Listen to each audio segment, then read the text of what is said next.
नमो नमः। भवतां सर्वेषां स्वागतम। मैं डॉक्टर आशुतोष पारिक आप सभी विद्यार्थियों का स्वागत करता हूं और आज हम चर्चा करने जा रहे हैं श्रीमद् भगवत गीता के द्वितीय अध्याय की। श्रीमद् भगवत गीता का जो द्वितीय अध्याय है वह कुछ इस प्रकार से प्रारंभ होता है कि जो संजय है, हम जानते हैं कि धृतराष्ट्र अंधे थे और धृतराष्ट्र को कुरुक्षेत्र में होने वाली घटनाओं की जानकारी प्राप्त करने की अत्यधिक उत्सुकता थी और इसी कारण से संजय को विशेष दृष्टि प्रदान की जाती है, जिसके माध्यम से वे धृतराष्ट्र के साथ हस्तिनापुर में बैठे हुए ही कुरुक्षेत्र में होने वाली घटनाओं का वर्णन करते हैं। और संजय इसी वर्णन में द्वितीय अध्याय में आगे बढ़ते हुए कहते हैं कि तम तथा कृपयाविष्टम अश्रुपूर्णा कुलेक्षणम विषीदंतम इदम वाक्यम उवाच मधुसूदन। इस श्लोक को यदि हम लय के साथ, गति के साथ बोलने का प्रयास करें तो ये श्लोक कुछ इस प्रकार से हम बोल सकते हैं। तम तथा कृपयाविष्टम अश्रुपूर्णाकुलेक्षणं विषीदन्तम् इदं वाक्यम् उवाच मधुसूदनः।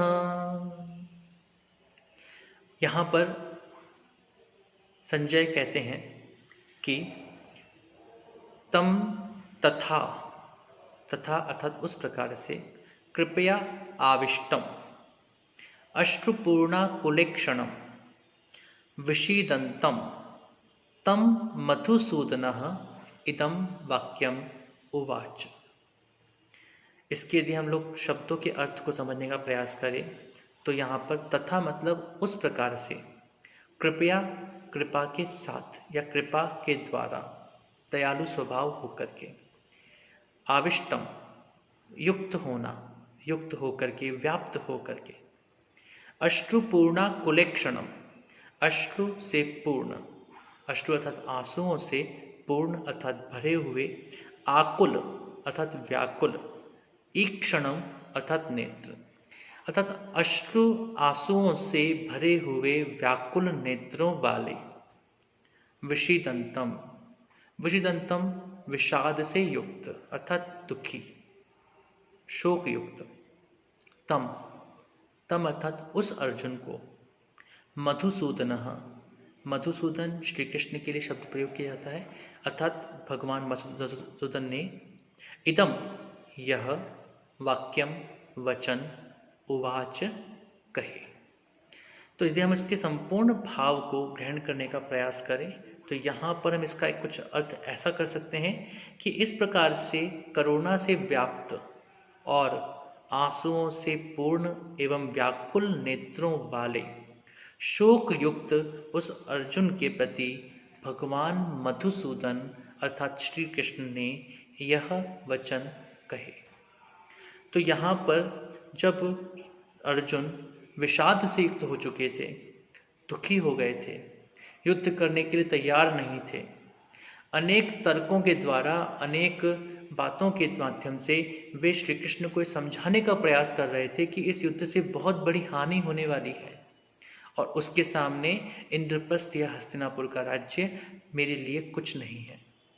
मेरे लिए समाज महत्वपूर्ण है, ये परिवार महत्वपूर्ण है, गुरु महत्वपूर्ण है। यदि मैं इनको मार करके, इनकी हत्या करके अपने राज्य को प्राप्त करूं तो इस राज्य की प्राप्ति से किसी का भला नहीं होने वाला है। और इस प्रकार से बड़ी बड़ी बातें करके श्री कृष्ण ने उन्हें यही कहा है कि आप बहुत विद्वत्तापूर्ण बातें कर रहे हैं। आगे इसमें यही पक्ष हमको दिखाई देंगे कि हम बहुत बड़ी बड़ी बातें कर रहे हैं और बड़ी बड़ी बातें करने का कारण यह है कि हम ये कार्य नहीं करना चाहते। जब सामान्य तौर पर हम कोई कार्य नहीं करना चाहते तो उसके लिए हम तर्क ढूंढते हैं और तर्क ढूंढते समय पर हम कई बार ऐसी ऐसी बातें भी कहते हैं जिसका हमारा दूर दूर तक वास्ता नहीं होता है और हमारा उद्देश्य इतना सा होता है कि हम इस कार्य से बच जाएं। अर्जुन का उद्देश्य भी इतना सा है कि मैं अपने परिवार की हत्या का दोषी बनूं, अपराधी बनूं। मैं केवल अपने छोटे से उद्देश्य को लेकर के, अपने राज्य की प्राप्ति के लिए इतने सारे लोगों की हत्या का अपराधी बन जाऊं, ये उचित नहीं है।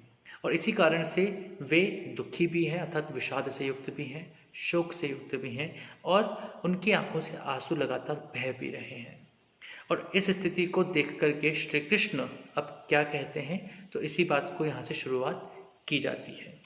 आप जानते हैं कि इसमें अनुष्टुप छंद है, और अनुष्टुप छंद का जो लक्षण होता है वह होता है श्लोके षष्ठम गुरुज्येयम सर्वत्र लघु पंचमम द्विचतुष्पादयोर ह्रस्वम सप्तमम दीर्घमन्ययोः। तो यहाँ पर अनुष्टुप छंद का प्रयोग किया गया है। इसी प्रकार से दूसरे श्लोक की ओर जब आगे बढ़ते हैं तो लिखा है श्री भगवान उवाच, अर्थात श्री भगवान ने कहा, अर्थात श्री भगवान यहाँ पर श्री कृष्ण के लिए प्रयोग किया गया शब्द है।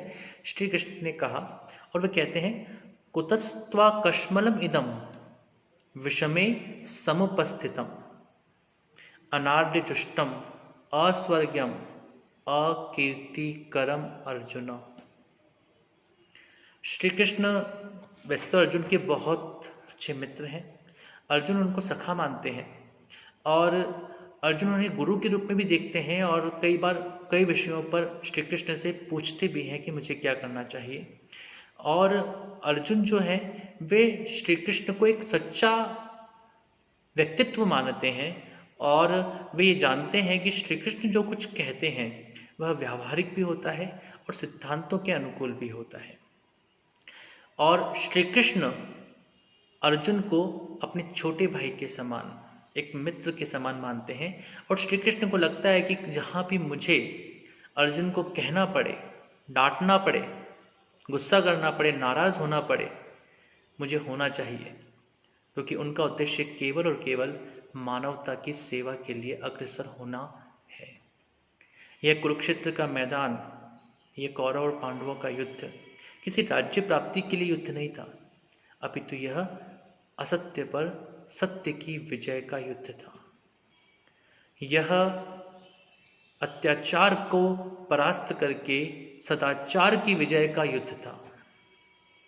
यह युद्ध था इसके अंतर्गत मानवीयता को, मानवता को अधिक आगे रखा जाए राक्षसी प्रवृत्ति से। राक्षस होना हर मनुष्य के लिए संभव है, और राक्षसी प्रवृत्ति कभी भी समाज का भला नहीं करती है।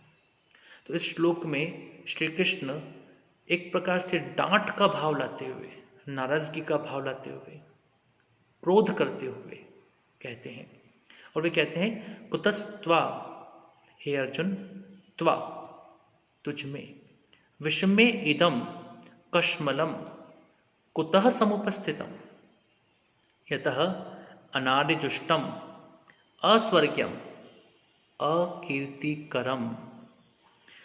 श्री भगवान उवाच, अर्थात श्री कृष्ण बोले, अर्जुन, हे अर्जुन, त्वा तुम्हें, विषमे इस विषम स्थल में, अर्थात विषम स्थल इसलिए क्योंकि ये युद्ध क्षेत्र है। युद्ध क्षेत्र में तो हमें युद्ध में विजय प्राप्ति के लिए निश्चित मानसिकता के साथ आगे बढ़ना होता है। हमारा लक्ष्य निश्चित होना चाहिए, उद्देश्य निश्चित होना चाहिए, क्योंकि यदि वहां पर संदेह की स्थिति होती है तो हम युद्ध में कभी विजय को प्राप्त नहीं कर सकते। तो वो कहते हैं कि इस विषम परिस्थिति में, इस युद्ध के क्षेत्र में आकर के, जब हमें आज कौरवों से युद्ध करना ही है, तो उस स्थिति में पहुंच करके तुम में यह कश्मलम, कश्मलम अर्थात अज्ञान, पाप, ये मोह, ये वैचित्य का भाव, कुतः, अरे कहां से आ गया, समुपस्थितम प्राप्त हुआ या आ गया, यतः क्योंकि, अनार्यजुष्टम जो तुम्हारा ये भाव है, ये तुम्हारा जो मोह है, ये तुम्हारा जो अज्ञान है, ये अज्ञान किसी के लिए भी अच्छा नहीं है। ये कहते हैं अनार्यजुष्टम, अर्थात यह अनार्यजुष्टम अर्थात अनार्यों के द्वारा जुष्ट, जुष्ट अर्थात आचरण किया जाता है। ये आर्यों के द्वारा नहीं आचरण किया जाता। आर्य अर्थात श्रेष्ठ और अनार्य अर्थात जो श्रेष्ठ नहीं है। तो यह आचरण अनार्य लोग करते हैं, आर्य लोग नहीं करते। श्रेष्ठ व्यक्तित्व इस प्रकार के आचरण की बात नहीं करता। अस्वर्ग्यम, इस आचरण से तुम्हें किसी प्रकार के सुख की प्राप्ति नहीं होने वाली। स्वर्ग अर्थात स्वर्ग लोक के लिए भी यहाँ पे हमको जोड़ने का प्रयास करते हैं, लेकिन स्वर्ग नाम सुखम, स्वर्ग सुख का ही दूसरा नाम है, तो यह किसी भी प्रकार के सुख को प्राप्त कराने वाला नहीं होने वाला। और फिर तीसरा कहते हैं अकीर्तिकरम, ये तुम्हारे लिए कीर्ति को नहीं करने वाला, अर्थात तुम्हें अपयश का भागी बनाएगा। लोग तुम्हें श्रेष्ठ व्यक्तित्व, श्रेष्ठ धनुर्धारी के रूप में नहीं जानेंगे, बल्कि तुम्हें एक ऐसे कायर डरपोक के रूप में जानेंगे जो तुम्हारे लिए अपयश का कारण बनता चला जाएगा। तो वे स्पष्ट रूप से श्री कृष्ण यहाँ पर कहते हैं, और वे स्पष्ट रूप से बात कहते हैं कि इस युद्ध स्थल में आकर के इस प्रकार के मोह की स्थिति में पड़ जाना या इस प्रकार के अज्ञान की बात करना तुम्हें शोभा नहीं देता, क्योंकि हे अर्जुन, यह तुम्हारा व्यवहार न तो आर्यों के द्वारा किए जाने वाले आचरण के योग्य है, न ही ये तुम्हें किसी प्रकार के सुख देने वाला है, और न ही तुम्हारे लिए यह यश को प्रदान करने वाला हो पाएगा। तो यहाँ पर आकर के श्री कृष्ण के द्वारा अर्जुन के उस समस्त तर्कों को, उस समस्त तरह की बातों को, इसके माध्यम से वह युद्ध न करने की बात करने का प्रयास कर रहे थे, पहले ही श्लोक में अर्जुन को स्पष्ट रूप से बता दिया कि तुम्हारा यह व्यवहार उचित नहीं है। तो इस प्रकार से यहाँ पर हम देखते हैं कि श्री कृष्ण ने अर्जुन को युद्ध न करने के उसके निर्णय के प्रति किसी भी प्रकार से समर्थन नहीं किया, और अब आगे चल करके वे यही बातें बताते हैं कि आपके लिए कर्म करना क्यों आवश्यक है। और श्री कृष्ण अर्जुन के विभिन्न प्रकार के प्रश्नों का बहुत सुंदर समाधान प्रस्तुत करते हैं। तो आज के लिए हम इतनी ही बात करते हैं। कल फिर से हम मिलेंगे और हम अगले पाठ में इसी श्रीमद् भगवद गीता के श्लोकों की चर्चा को आगे बढ़ाएंगे। तावत पर्यंतम नमो नमः, शुभम भवतु, पुनर्मिलामः।